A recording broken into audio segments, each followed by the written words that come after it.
चारों तरफ लाशों का ढेर रहा हुआ साहब। उन लाशों के ढेर पे वो लोग कैसे, जो जिंदे रहे होंगे, कैसे बैठे होंगे। इतना बड़ा नरसंहार मुझे लगता है कि महाभारत के बाद पहली बार ऐसा हुआ। जिन्ना जी और नेहरू जी ने अपनी कुर्सी पाने के लिए ये सब इतना बड़ा खेल खेला, लेकिन इतिहास के अंदर ये नहीं आता कि कितनी लाशों के ऊपर इस सत्ता को हत्याया है। व्यक्ति कह रहा था कि हमारे परिवार के 7 लोग एकदम मार दिए गए। उन्होंने बहन बेटियों को पकड़ना शुरू किया। तो हमारे ही बुजुर्गों ने अपने ही हाथों अपनी बहन बेटियों को किस प्रकार से जहर दिया, रोटी में मिलाकर जहर दिया। जहर ने इतनी तेजी से काम किया कि पड़ोसी के जो काम आता था, पड़ोसी को ही मारना शुरू कर दिया। रात को दिल की धड़कन जारी रहती है, हम इसलिए नहीं सोते क्योंकि परिवार की जिम्मेवारी रहती है। जिस इतिहास को कांग्रेस आज तक छुपाती रही, और कांग्रेस ने अगर इतिहास को उजागर किया तो मुगलों के इतिहास को उजागर किया, ना कि हिंदुओं को उजागर किया। वो हादसा एक ऐसा हादसा है, ये कहते हैं ना कि जिक्र भी करें तो आंखें नम हो जाती हैं। वो कहते हैं कि जख्म कितने दिखाएं पता नहीं, और चोट कितनी गहरी लगी पता नहीं। देख सकते हो तो इन आंखों में देख लो, जख्म कितने लगे, उसे आंसू कितने गिरे गिना भी नहीं सकते। आजादी के जश्न से एक दिन पहले वो नरसंहार जो दिल दहला देता है, वो विभाजन जो 50 लाख हिंदू जब पाकिस्तान से पंजाब आए थे, जिसमें 12 लाख हिंदुओं की निर्मम हत्या कर दी गई। अब उसी विभाजन के ऊपर बातचीत करने के लिए हमारे साथ हरियाणा विधानसभा के उपाध्यक्ष डॉक्टर किशन लाल मिड्डा जी मौजूद हैं, जो उस परिवार की यादें जो है वो हमारे साथ साझा करेंगे। आज उन्हीं के मुंह से सुनेंगे उस कहानी, और वो दर्द भरी कहानी जो कि कैसे वो आगे आई। मिड्डा जी, 14 अगस्त 1947 का वो दिन कैसे याद करते हैं आप? जी नमस्कार जी, जय हिंगलाज माता।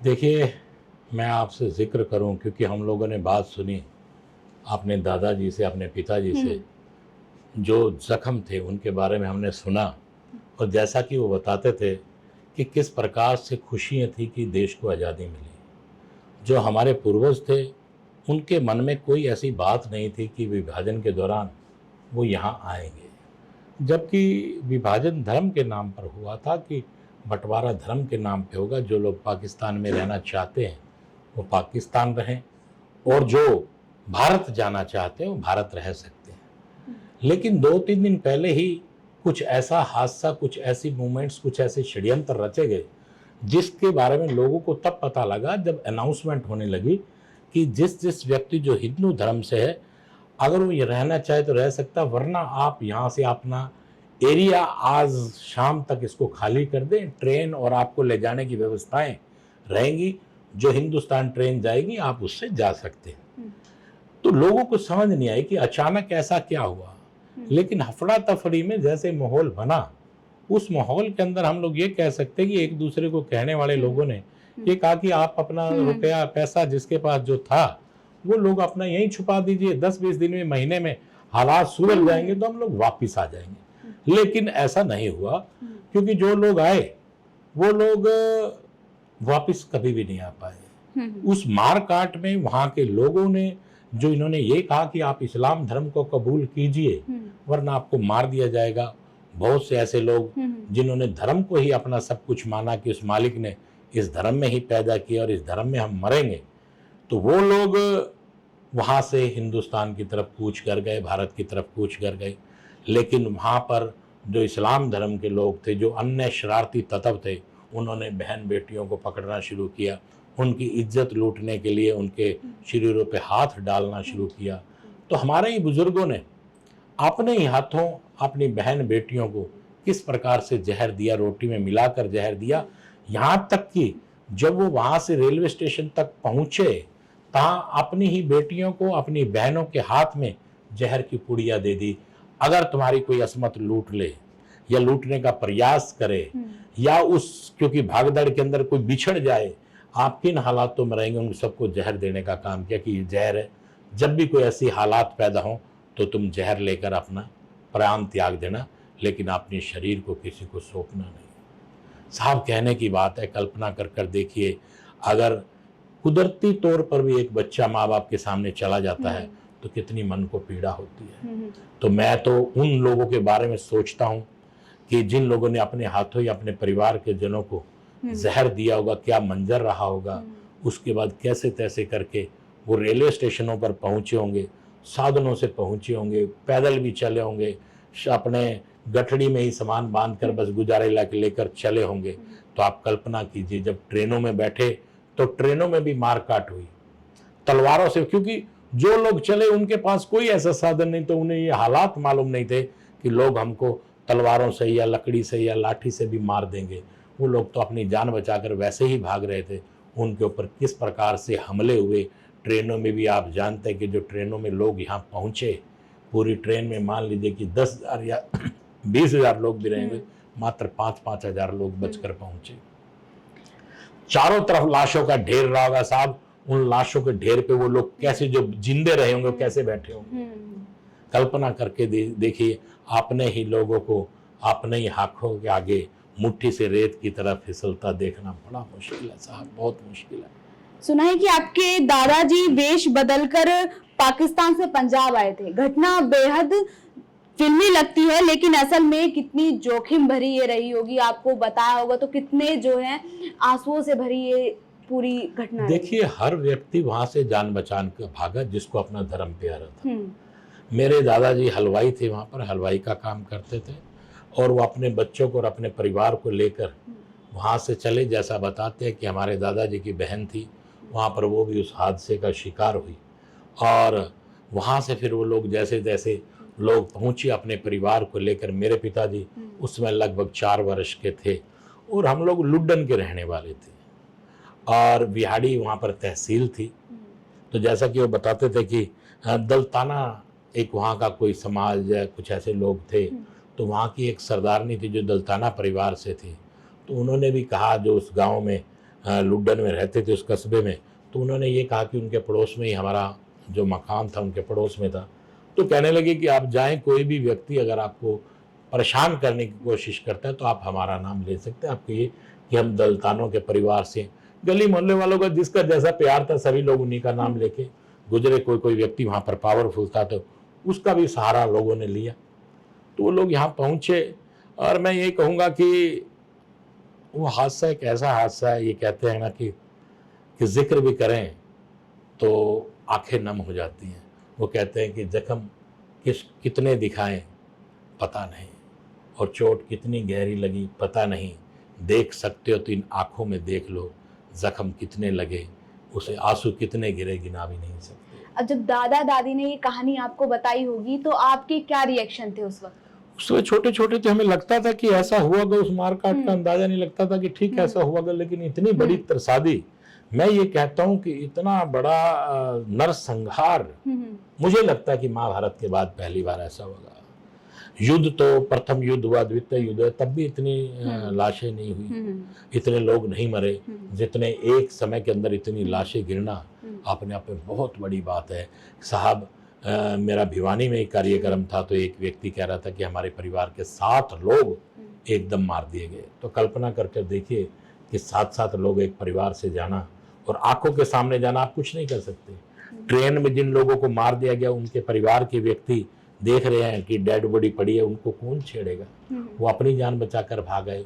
उन डेड बॉडियों का क्या हुआ क्या नहीं हुआ, मैं कहता हूँ हिंदू संगठनों ने जो लाशें आई, हिंदू संगठनों ने रीति रिवाज के अनुसार उनका दाह संस्कार किया। किसी को कुछ नहीं पता कि क्या हुआ, लेकिन हिंदू संगठनों ने वहाँ पर जो दाह संस्कार किया, उनका अपनी तरफ से जो संगठन कर सकते थे उन्होंने वैसा करने का काम किया। और उसमें ये कहूँगा कि एक से एक ट्रेन, जितनी ट्रेनें आई सबको मार पीट कर काट काट कर भेजा गया। वो दृश्य देखते रूहें कांप जाती है साहब। मतलब उसका जितना भी आप सोचिएगा कि तो आत्मा, एक वो व्यक्ति जिसने इस मंजर को देखा ही नहीं, उसकी आत्मा कांप जाती है। तो आप कल्पना कीजिए, जब यहाँ से हिंदू संगठनों ने बराबर में ही चोट मारने का काम किया, तब जाके ये मामला रुका, और तब जाके आवागई। और यहाँ आकर कैंपों में रहे हमारे बुजुर्ग, कोई बिछड़ गया, कोई कहाँ जो आज तक मिला नहीं, बहुत से लोग मिल भी गए। ये क्या विभाजन जब हुआ था, पंडित जवाहरलाल नेहरू जब जिन्ना थे, तो क्या राजनीतिक कोई कुर्सी पाने की लालसा थी? देखिए, ये इतिहास में ये तो आता है कि जिन्ना जी और नेहरू जी ने अपनी कुर्सी पाने के लिए ये सब इतना बड़ा खेल खेला, लेकिन इतिहास के अंदर ये नहीं आता कि कितनी लाशों के ऊपर इस सत्ता को हथियाया गया है। इसका जिक्र नहीं आता, कहीं भी नहीं बताया गया कि इतिहास में कि 10 लाख और 12 लाख के बीच में लोगों ने शहादत दी। बहुत सी शहादतें ऐसी हैं इस देश की क्रांति के लिए, इस देश को आज़ादी के लिए, जिनका जिक्र है, लेकिन ये वो शहादतें हैं जिनका इतिहास में कोई जिक्र नहीं। सिर्फ कुर्सी पाने के लालच ने इन सब चीज़ों को दबा दिया। अगर उस समय जो कांग्रेस के नेता थे, प्रधानमंत्री थे नेहरू जी, वो भी इन लोगों को याद करते और इतिहास में इनका जिक्र करते, तो मैं कहता हूँ सबसे बड़ा अच्छा कार्य होता। लेकिन याद किया हमारे देश के प्रधानमंत्री माननीय मोदी साहब ने कि ये वो शहादतें हैं जिनका इतिहास में कोई जिक्र नहीं है, और उनकी याद में ही ये दिवस मनाया गया। आपके पास पाकिस्तान की पुरानी कोई चीज अभी भी रखी हुई है जो आप हमारे दर्शकों के साथ साझा करना चाहेंगे? देखिए, मेरे पिताजी, हमारे पास कुछ बर्तन हैं जो पुराने टाइम के हैं, वही कह सकता है 1-2 बर्तन हैं, बाकी तो कुछ ऐसा विशेष नहीं है। अच्छा। क्योंकि उस समय में भाग दौड़ में क्या इंसान लेके आया होगा, जिससे जो बन पाया उसने लिया। और वहाँ से वो लोग आने के बाद कैंपों में रहे, कैंपों से आने के बाद समालखा के पास करंस गांव है, वहाँ वो कैंपों में रहे, फिर उसके बाद समालखा आए, समालखा से फिर हम लोग जींद आए, तो ये कहानी चली। आप कहते हैं कि भूमि का नहीं दिलों का बंटवारा था, ये ऐसा क्यों? देखिए, पहले तो आज़ादी से पहले तो लोग ये सब मिलके ही रहते थे। जब ये जहर डाला गया तो आप लोगों के सामने कि जो भाई भाई रहते थे, चाहे वो हिंदू मुसलमान थे, वो प्रत्येक भाई की तरह रहते थे। लेकिन जहर डाला गया दिल दिमाग में, ऐसा क्या हुआ कि रातों रात वो जहर काम कर गया। जहर ने इतनी तेजी से काम किया कि पड़ोसी के जो काम आता था, पड़ोसी को ही मारना शुरू कर दिया। उन लोगों ने भी रहम नहीं खाया जो पड़ोस में रहते थे, उन्होंने बहन बेटियों की इज्जत लूटने का काम किया, उन्होंने सरेआम कत्लेआम करने का काम किया। तो आप कल्पना करके देखिए, प्यार रहा कहाँ? तो दिलों का ही तो बिछोड़ा हुआ, दिलों में ही तो जहर घोला गया। तो राजनीति तौर पे तो मैं कांग्रेस ने ये कहूंगा कि ये इसकी जिम्मेवार कांग्रेस है। हम ये कहते हैं कि हादसा बीत गया, हो जो हुआ, लेकिन कम से कम इन शहादतों को याद तो रखना चाहिए था, इनके पिंडदान तो करवाने चाहिए थे, इनको श्रद्धांजलि तो देनी चाहिए थी, इनको तिलांजलि तो देनी चाहिए थी, लेकिन कुछ भी उस सरकार ने नहीं किया।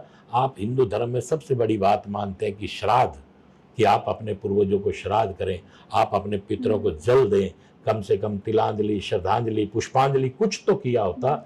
धन्यवाद करना चाहूँगा हमारे देश के प्रधानमंत्री मोदी साहब का, जिन्होंने, मैं कहता हूँ कि उन यादों को, उन बुजुर्गों को, उन आत्माओं की शांति के लिए ये दिवस मनाया गया, ताकि लोग उन्हें श्रद्धांजलि पूर्वक उन्हें श्रद्धा सुमन भेंट कर सकें।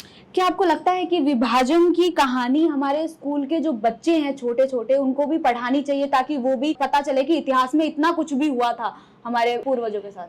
मोदी जी हैं तो सब मुमकिन है। अगर मोदी जी ने ये दिवस मनाया तो ये इतिहास में ये चीज भी आएगी। जिस इतिहास को कांग्रेस आज तक छुपाती रही, और कांग्रेस ने अगर इतिहास को उजागर किया तो मुगलों के इतिहास को उजागर किया, ना कि हिंदुओं को उजागर किया।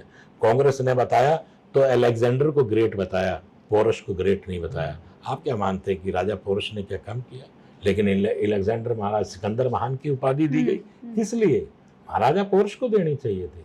हर बात करते हैं आप, हमारे यहाँ पे महाराणा प्रताप, शिवाजी, एक से एक राजा हुए जिन्होंने अपने देश की रक्षा के लिए किया, और वो मुगलों की बात करते हैं। कब मुगल उनके सामने ठहरे? इतिहास को ही ऐसा बना दिया गया कि इतिहास के सामने ऐसा सब कुछ हमारे बच्चों की स्टडी में डाल दिया गया कि उन लोगों ने हम लोगों को कमजोर दिखाया।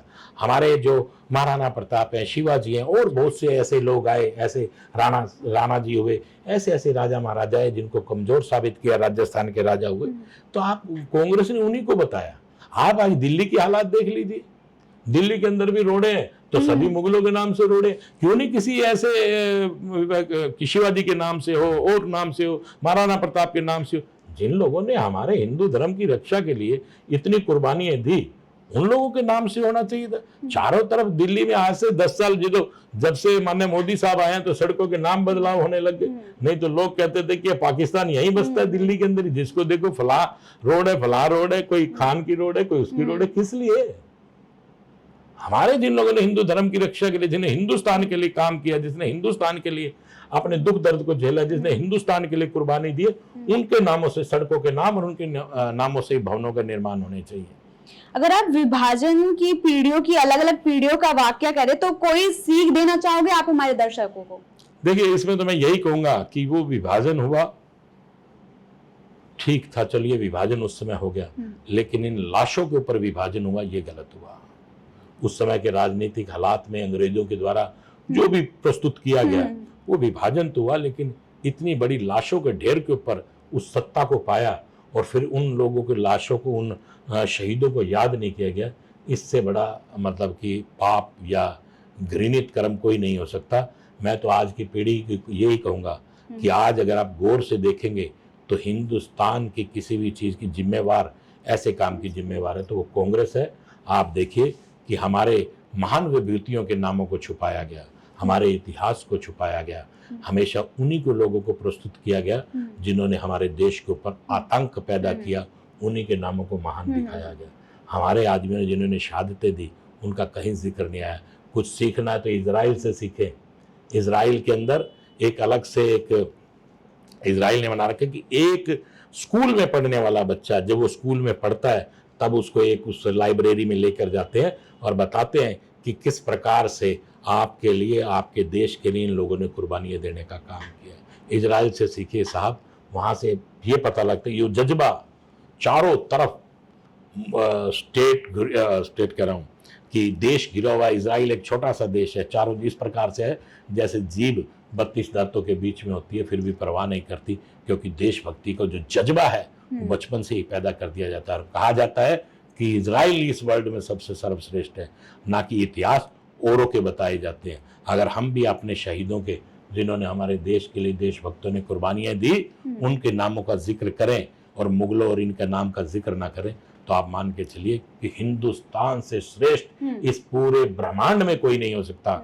एक ये नहीं कह रहा कि विश्व में, पूरा ब्रह्मांड, क्योंकि ये एक ऋषि मुनियों की भूमि है। यहाँ पर एक बड़े से बड़े अवतार पैदा हुए हैं, बड़े से बड़े मैं कहूँगा ऋषि मुनि पैदा हुए हैं, जिन्होंने मतलब कि हर चीज़ को बदलने की हिम्मत रखते थे। तो ब्रह्मांड में ही अगर सर्वश्रेष्ठ भूमि है तो वो हिंदुस्तान है। 14 अगस्त को विभाजन विभिक्षिका दिवस बनाया जा रहा है। आज अब तक कितने ऐसे परिवार आपको मिले हैं, आंकड़ा कितना रहा है, और जिन्होंने देश दंश झेला है, जिसके परिवारों ने दंश झेला है, आपने क्या मदद की है?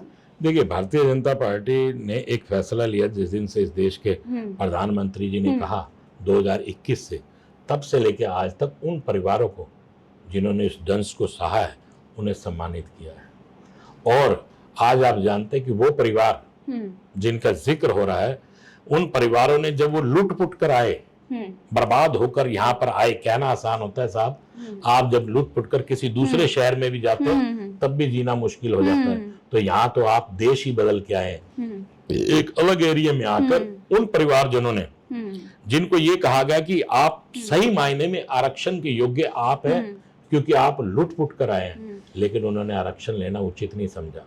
उन लोगों ने छोटे से छोटा काम किया, रिक्शा चलाई, मासाखोरी की, साइकिल चलाया और गांव के अंदर कपड़े बेचने का काम किया, गांव के अंदर फेरियां लगाने का काम किया, गांव के अंदर ये चूड़ी और ये छोटे से छोटा काम किया ताकि हम अपने परिवार का पेट पाल सके, और भीख मांगने का काम नहीं किया, कभी किसी के आगे हाथ नहीं फैलाया उन लोगों ने।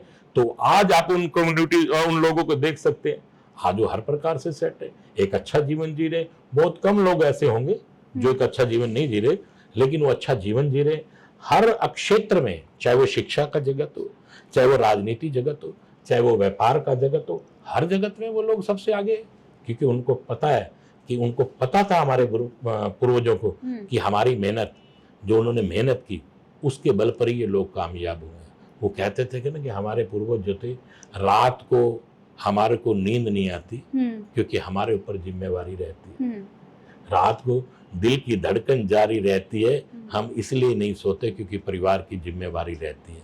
उन्होंने उस जिम्मेवारी को निभाया और आज वो लोग एक देश के अंदर अपना एक मुकाम रखे हुए। मिटा जी, आपका बहुत बहुत धन्यवाद। आपने जो हमारे साथ सारे अनुभव जो है साझा किए, और जो भी आपने परिवार ने आपकी ने दंश झेला, जो भी आपने हमारे दर्शकों को जो कहानियां बताई, और जो सब कुछ जो है दुख दर्द जो है हमारे दर्शकों को साझा किया, आपका बहुत बहुत धन्यवाद। ऐसे ही खबरों का सिलसिला चलता रहेगा। जुड़े रहे हिंदुस्तान तहलका के साथ। मैं शगुन, नमस्कार।